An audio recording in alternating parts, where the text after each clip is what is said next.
Good morning all of you. एक बार फिर से आप सभी का ऑनलाइन क्लासेस में स्वागत है। आज क्लास फिफ्थ के लिए बेटे पार्ट सेकंड चैप्टर सेकंड का पार्ट फर्स्ट लेकर आ रहा हूँ मैं। और बेटे मैंने हमारा जो फर्स्ट चैप्टर था उसको मैंने कंप्लीट करवा दिया था।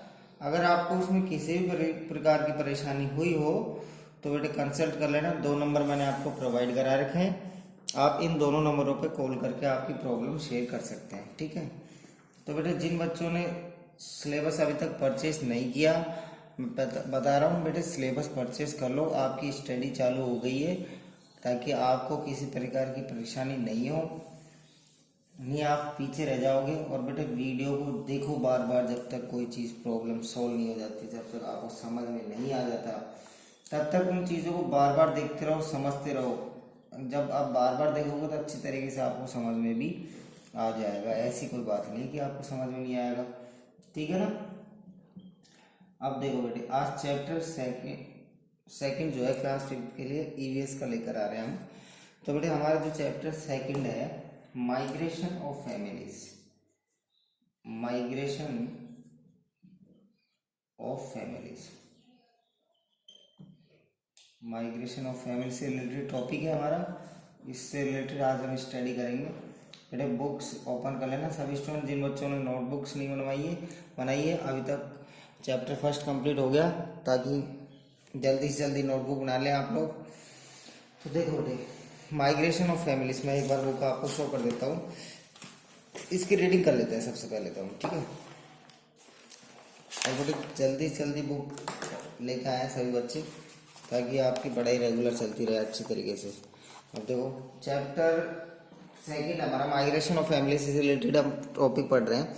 देखो many families migrates from one place to another place, यानी जो काफ़ी जो फैमिलीज होती है वो माइग्रेट होती है एक जगह से दूसरी जगह पर, यानी चली जाती है, ठीक है। माइग्रेट यानी एक जगह से दूसरी जगह चले जाना, शिफ्ट होना, ठीक है, उसे कहते हैं migrate. Such as families is Santosh, यानी ऐसे ही कोई संतु नाम का कोई व्यक्ति था, उसकी फैमिली थी इसी प्रकार से।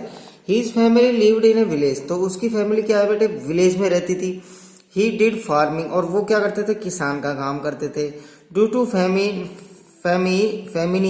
ऑफ कंटिन्यूस ऑफ 2 ईयर्स, यानी 2 साल के लगातार उनको इतना नुकसान हुआ, 2 साल तक उनको इतनी परेशानी हुई। He faces the problem of funding, और 2 साल तक उन्हें मतलब कि पैसा नहीं मिल पा रहा था, पैसा नहीं कमा पा रहे थे, काफ़ी समस्याएं हो रही थी। Hence Santosh shifted to his nephew village, यानी तो उसने क्या किया, उसने ये विचार किया संतु ने, अपना जो नज़दीकी जो गांव था नेफ्यू विलेज, वहां पर वो शिफ्ट हो गया विथ हिज फैमिली, यानी अपने परिवार के साथ। एंड डोमेस्टिक एनिमल, और अपने जानवर जो थे छोटे मोटे उनके साथ, उनको भी लेकर चला गया। अब देखो बेटे आगे क्या होता है। There are rented a small house, और वहां उसने एक छोटा सा घर रेंट पे ले लिया किराए पे। And start searching some job, और कुछ वहां पर जॉब तलाशने लग गया काम करने के लिए, ठीक है। आफ्टर सम टाइम्स, कुछ समय बाद क्या होता है, he got the job and settled there, यानी कुछ समय बाद में उसको जॉब मिल जाती है और वो वहां पर सेटल हो जाते हैं। सेटल यानी वहां पर उनका मतलब रुकने की व्यवस्था हो जाती है, कमरा मतलब अच्छे तरीके से सारा काम हो जाता है प्रॉपरली, ठीक है, सेटल हो जाते हैं। It was not easy to live there, लेकिन वहाँ रहना इतना आसान नहीं था। He missed his own village, क्योंकि वे अपना गांव छोड़ चुके थे, खुद का जो गांव था, तो दूसरे गांव में जाके रह रहे थे, तो जल्दी से मतलब वो माहौल नहीं बन पाता ना जो पहले जैसा होता है। तो क्या होता है बेटे, he got the news of good rain this year in his own village. अब क्या होता है, उसको एक न्यूज मिलती है, उसको एक खबर मिलती है कि उसके गांव में इस साल काफी अच्छी बरसात हुई है, यानी now he shifted to his own village with all. तो वो क्या करता है, जैसे ही उसको ये खबर मिलती है तो अपने परिवार के साथ वापस से अपने गांव में शिफ्ट हो जाता है, क्योंकि अब बरसात हो गई तो पानी भी हो गया, पानी हो गई तो खेती हो जाएगी, खेती हो जाएगी तो पैसे भी आ जाएंगे और काफ़ी सारे सोर्स ओपन हो जाएंगे। तो पहले उसके साथ यही परेशानी हो रही थी कि वहाँ पर बारिश भी नहीं हो रही थी और ना उसकी खेती हो पा रही थी तरीके से, और उसके मतलब पैसे कमाने का कोई सोर्स नहीं बचा था उसके गांव में। तो उसने क्या डिसाइड किया, पास वाले दूसरे गांव में शिफ्ट हुआ माइग्रेट हुआ और वहाँ से फिर वहाँ कोई जॉब ढूंढी, सेटल हुआ। इतने में फिर उसको खबर मिली कि ऐसा ऐसा आपके गांव में 1 साल से काफ़ी अच्छी बारिश हो रही है, तो फिर वो वापस से अपने गांव लौट गया। ठीक है, ये पहला पैराग्राफ था यहाँ से लेकर यहाँ तक। ठीक है, अब आगे चलते हैं बेटे। इस पैराग्राफ से रिलेटेड आपको कुछ क्वेश्चंस दे रहेंगे, थिंक एंड राइट। ठीक है, what type of problem Santu had faced in another village, यानी जब दूसरे गांव में वो गया तो उसको किस प्रकार की जो समस्या का सामना करना पड़ा। ठीक है, इस क्वेश्चन का आंसर आपको सोच के बनाना है। ठीक है, लास्ट में करेंगे। वैसे ये जो क्वेश्चन है बेटे इनको मैं लास्ट में करवाऊंगा, लेकिन ये क्वेश्चन के बारे में स्टडी तो अभी कर लेते हैं। अब देखो बेटे, एक ये क्वेश्चन है, क्या है, इफ एनी फैमिली, अगर कोई family from your nearby, यानी तुम्हारे नजदीकी से, migrate from one place to another place, यानी एक जगह से दूसरी जगह जाती है, then collect the following information about them, तो उनके बारे में कुछ जानकारी इकट्ठा करो आप। जैसे कि basic and migrated place of family, यानी कोई बेसिक जानकारी लो उनकी, और कौन सी जगह पर वो माइग्रेट हुए हैं वो भी जानकारी बताओ। ठीक है, रीजन फॉर माइग्रेशन, अब वो माइग्रेशन का रीजन, यानी एक जगह से दूसरी जगह जाने का क्या कारण है उनका, भाई यहाँ उनको क्या परेशानी आ रही थी, क्या कारण है कि वो यहाँ पर छोड़ के दूसरी जगह गए। तीसरा, how many members that family have, यानी उस फैमिली में कितने मेंबर हैं। चौथा, हु हेल्प्ड देम, और उनकी सहायता कौन करता है। ठीक है, ये सारे क्वेश्चन आपके सामने आते हैं, तो बेटे ये सारे क्वेश्चन आपको फेस करना है, ये सारे क्वेश्चनों का आपका तैयारी करनी है। नेक्स्ट क्वेश्चन मैं आपको स्टडी कराने जा रहा हूँ, तो देखो नेक्स्ट नहीं, 2 ही क्वेश्चन है, इनका आपको आंसर एक बार देखना है। ठीक है, आगे आता है बेटे, धीरज हैड, नेक्स्ट जो पैराग्राफ है उसकी स्टडी कर लेते हैं एक बार। Dheeraj had a son and a daughter. अब देखो, एक धीरज नाम का एक व्यक्ति होता है, उसके एक बच्चा होता है और एक बच्ची होती है। ठीक है, एक सन होता है और एक डॉटर होता है। He worked as daily basic labour, और वो क्या करता है, वो अपना वर्क करता है एक लेबर की तरह, यानी डेली अपने वर्क करने के लिए जाता है, डेली पैसा कमा के लाता है, लेबर की तरह वो वर्क करता है। ठीक है, इन विलेज, यानी अपने गांव में ही वर्क करता है। He son studied in 12th and daughter in 10th class, उसका जो सन होता है, बेटा होता है, वो 12th क्लास में स्टडी करता है, and his daughter in 10th class, और उनकी जो डॉटर होती है वो 10th क्लास में स्टडी करती है। When his son cleared the 12th class, जब उनका जो बच्चा होता है, सन होता है, वो 12th क्लास क्लियर कर लेगा, he had to send him city for higher study, तो उनको उसको हायर स्टडी के लिए सिटी में सेंड करना पड़ेगा।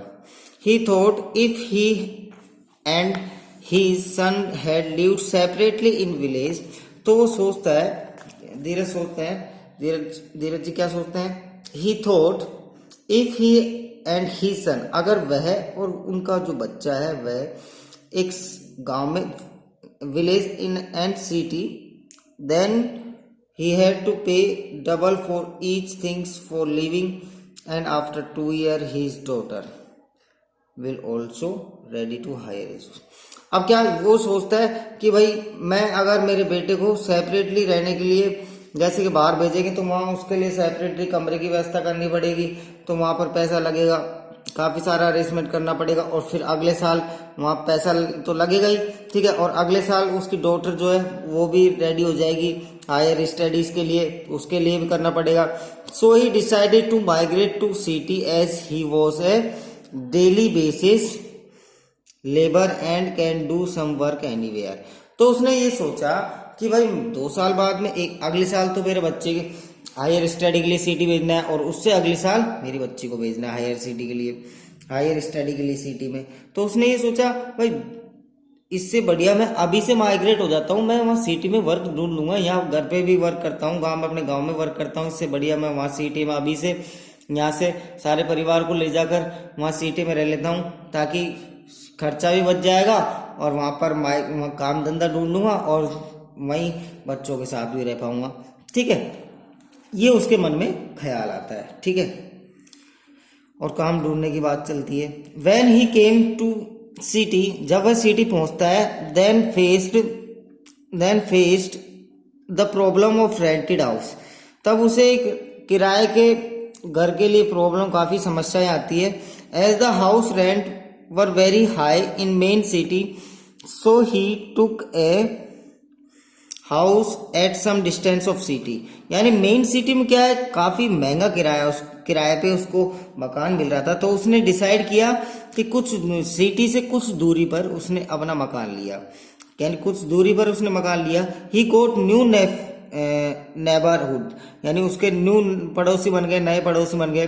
ही had to do hard labour for earning, और वो जो क्या करते थे, यानी कुछ ज्यादा मेहनत करते थे पैसा कमाने के लिए।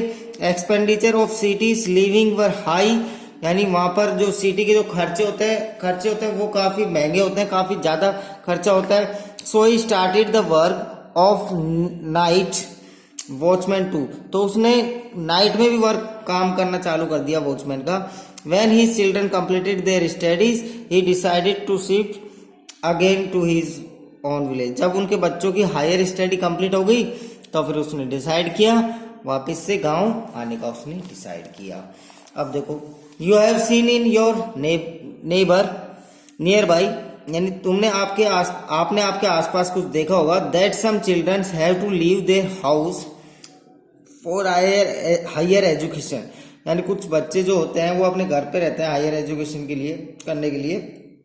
They do their studies in staying some hostel और रेंटेड रूम, यानी कुछ बच्चे क्या होते हैं हायर स्टडीज के लिए या तो वो हॉस्टल में रहते हैं या फिर कोई कमरा जो रेंट पे कमरा किराया लेते हैं उसमें रहते हैं, ठीक है। इन सब में रह के वो क्या करते हैं, हायर स्टडी करते हैं, ठीक है। अब देखो, ये जो पैराग्राफ अभी हमने पढ़ा है इससे रिलेटेड ये काफी क्वेश्चंस हमको दे रखे हैं, तो आपको क्या करना है बेटे, देखो आज के लिए मैं ये 2 पैराग्राफ ही पढ़ा रहा हूँ, आगे के जो दो पैराग्राफ हैं वो हम नेक्स्ट वीडियो में पढ़ेंगे और हमारा चैप्टर फिनिश हो जाएगा।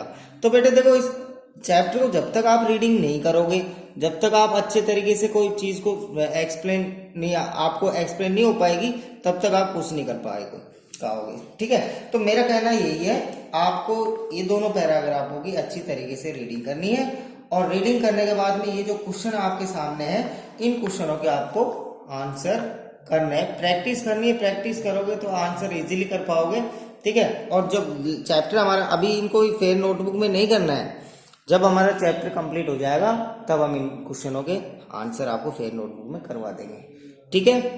तो देखो, इसको बार बार रीडिंग करोगे, समझ में आएगा, तभी आप इन क्वेश्चनों के आंसर दे पाओगे, अदरवाइज नहीं, ठीक है। तो thank you for watching this video.